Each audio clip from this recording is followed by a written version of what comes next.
James had always been fascinated by radios. The sounds of crackling frequencies, the joy of catching distant signals, and the marvel of communicating with unseen voices filled him with an unending fascination. This hobby only deepened when he retired from the Marines and retreated to his small country house, away from the bustle of city life. The solitude of his countryside home offered him the perfect backdrop for indulging in his interest. The attic was his favorite spot. It had been converted into a dedicated space for his collection of ham radios, each an antique gem boasting its own unique history. One gloomy evening, a storm had started to gather over the countryside. Heavy, brooding clouds began to fill the sky. James, cozy in his attic, surrounded by the warm glow of his radios, decided to see what the storm might stir up on the airwaves. Amid the hum of his radio equipment, he began to methodically tune into different frequencies, hoping to catch some unusual or long-distance signals amplified by the storm. As he slowly turned the dial, his ear caught a strange static-filled sound, not unlike any other, but somehow different.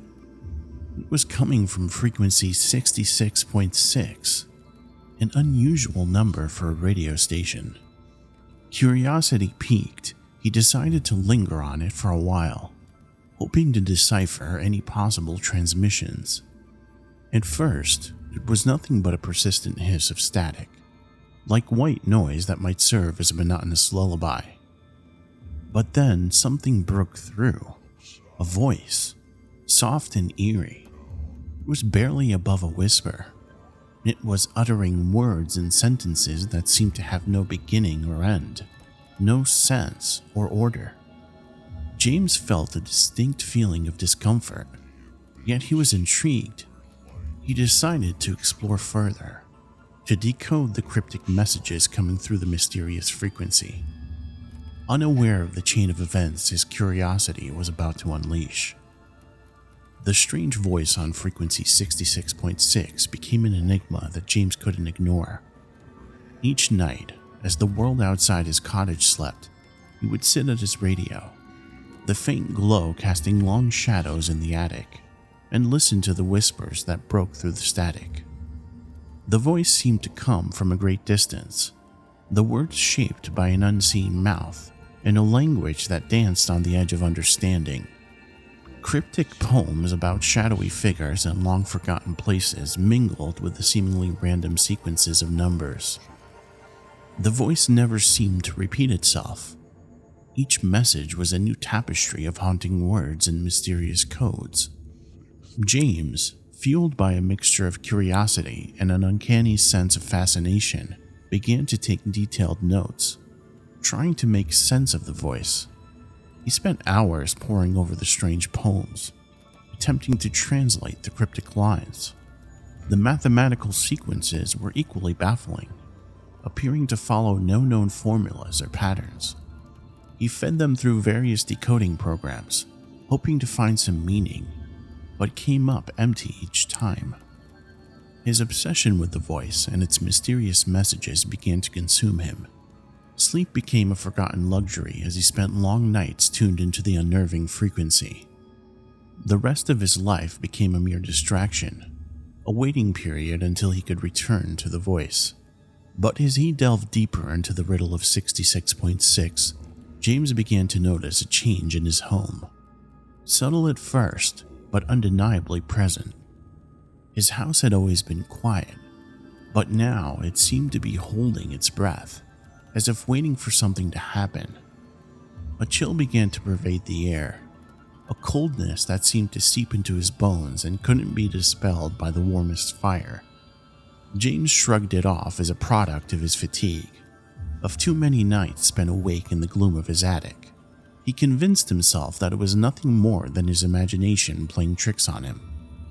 Initially, the changes were so small, James almost didn't notice them. His morning coffee cup, which he distinctly remembered leaving on the kitchen counter, was now on the dining table. The living room pictures, which he had meticulously hung straight, were now slightly tilted. His books, arranged in alphabetical order, or jumbled. These were tiny shifts in his daily life, but for someone as meticulous as James, they were impossible to ignore. More alarming were the noises. His quiet home now echoed with sounds that didn't belong. The faint creaking of floorboards, the sound of soft whispers coming from empty rooms, a soft giggle that sounded like a child's. Every night, as he sat hunched over his radio, he could feel an unseen presence just out of sight, a shiver running down his spine as the whispers from the radio were matched by the whispers in his home. One night, he was roused from his bed by a chilling breeze. His eyes, still bleary with sleep, snapped open. He saw his bedroom door creak open, though there was no one to open it. His heart pounded in his chest, but he forced himself to get up and investigate. That's when he saw it for the first time, an ethereal figure at the end of the hallway. It was semi-transparent, a phantasmic outline that shimmered in the dim moonlight streaming through the windows. It was still and silent, yet its very presence filled the hallway with a heavy sense of dread. Then, as quickly as it had appeared, it faded away, leaving James standing alone in the cold hallway, his heart pounding with fear and confusion. From that night on, James could no longer deny the reality. The mysterious frequency had unleashed something into his home. The cryptic messages weren't just voices on the radio. They were an incantation, a call that had been heard. As the ghostly figure began to appear more frequently, James understood that he had unwittingly opened a door to something beyond his understanding. Something dark and otherworldly. It was tethered to the radio, to the frequency that whispered through the airwaves and into his once peaceful home, and it was growing stronger.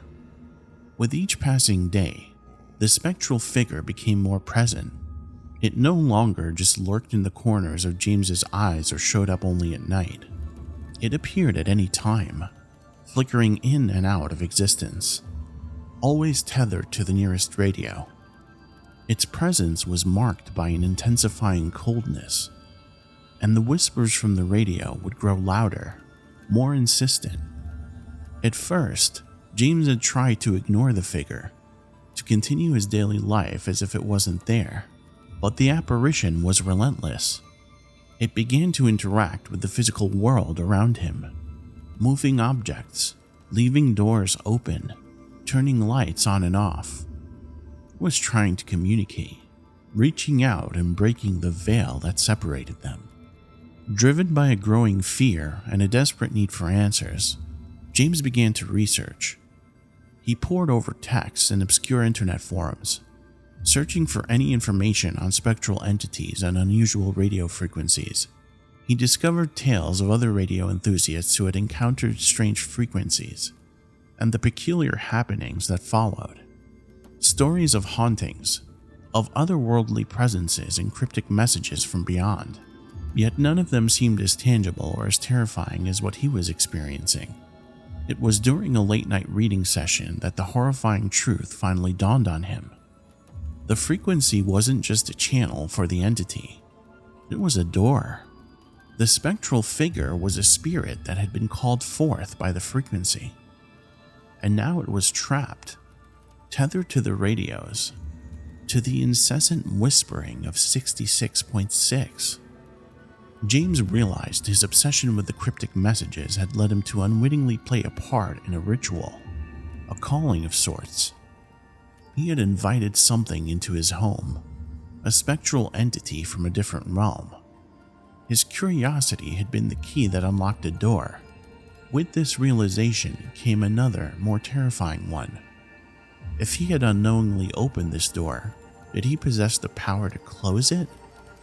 Could he send this thing back to wherever it had come from? The whispers continued. The spectral figure grew bolder, and James found himself caught in a haunting reality of his own making. James was terrified, but he knew he had to do something. Whether he liked it or not, his home had become a battleground. and his life consumed by the spectral figure and the eerie whispers of 66.6. The local library in his town became his second home, its dusty shelves filled with obscure books on folklore, spiritualism, and the paranormal. He read up on methods to banish spirits and close spiritual doors. He pored over ancient rituals, symbols of protection, exorcism rites from a multitude of cultures, and methods of disrupting spiritual energy. Armed with a new set of knowledge and a desperate hope, he turned his home into a fortress. He etched protective symbols on the doors and windows, set up salt barriers at the entrances, and burnt sage throughout the house. Each night he would recite incantations from old books, his voice echoing through the silence of his home, challenging the spectral entity, and it fought back. Each attempt James made to banish it only made it stronger and angrier. The house shook with the apparition's fury. The temperature dropped to bone-chilling coldness, and objects flew across rooms. The figure began to appear more solid, and its once semi-transparent form now darker, more defined. Even worse, the whispers from the frequency grew louder, more urgent, as if the spectral figure was calling for help, bringing forth more energy from the unseen realm. The cryptic poems turned into chilling screams, the number sequences into pulsating rhythms that had echoed through the house, matching the pounding in James's head. Even so, James persisted, his resolve fueled by the cutting visceral fear he felt and his desperation.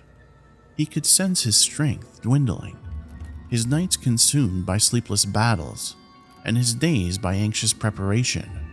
He was losing weight, his eyes hollow from the lack of sleep, and his hands trembling with fatigue.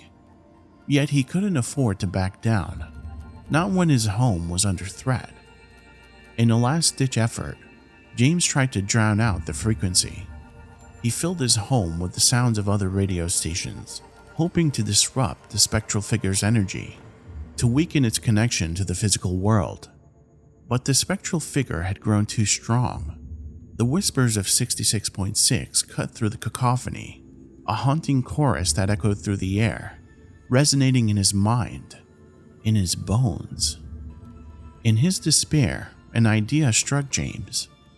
The radio, the very first radio he had tuned into 66.6, it was the initial point of contact.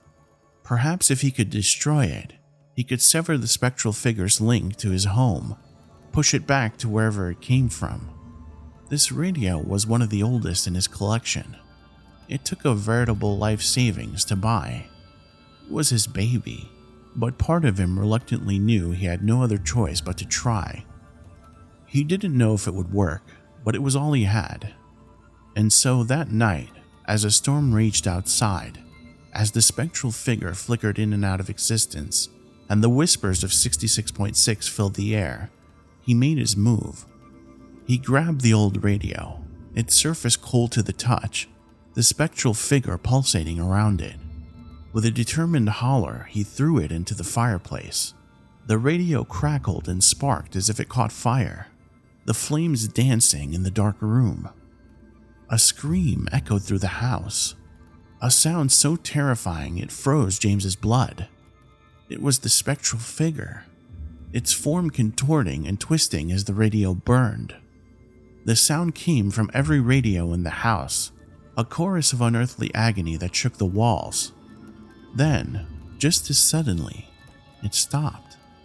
Silence descended upon the house, a stillness so complete it was almost deafening. The spectral figure was gone. The radios were quiet. The chilling cold had given way to the warmth from the fireplace. His house, his home, was his own once more. In the aftermath, James was no longer the cheerful radio enthusiast. His eyes held a haunted look, his shoulders hunched as if carrying an unseen weight. He had been touched by something beyond his understanding, an experience that left him scarred, forever looking over his shoulder, forever listening for a whisper that wasn't there. James never touched a radio again.